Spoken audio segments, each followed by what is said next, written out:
بسم الله الرحمن الرحیم. څنګه کولی شو چې په ټاسک بار باندې خپل نوم او نمبر اډ کړو ټاسک بار ته؟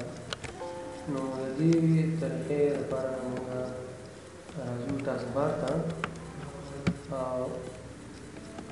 ټاسک بار ته راځو، په اول به یو فولډر جوړ کړو، رایټ کلیک کوو، نیو ته راځو، نیو نه بعد فولډر، دا فولډر باندې نیم تیار نیم دی، لیکم سره اول نمبر فرضاً لیکم چې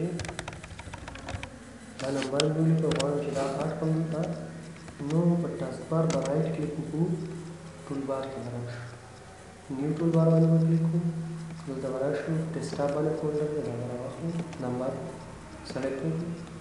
دا رانه خو غواړم چې لږ دلته سنټر ته راوړم، دې لپاره به راشي رایټ کلیک، لاک د ټاسک بار نه ټیک مارک ختم کړو او بیا به دا دې خوا راوړو. اوس غواړم نوم اډ کړم، نوم دپاره به رایټ کلیک وکړو، نیو فولډر به جوړ کړو، فولډر ته به نوم ورکړو. مثال به ولیکم فرض کړه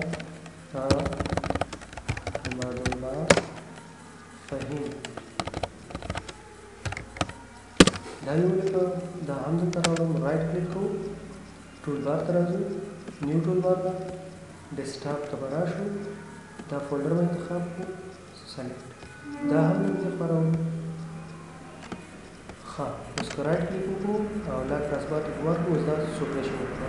که دا فولډر دې ځای نه ډیلیټ هم کړو، رایټ کلیک ډیلیټ، نو موږ سره دا دلته پاتې شو، ټاسک بار باندې به دا شو کېږي هر وخت لپاره.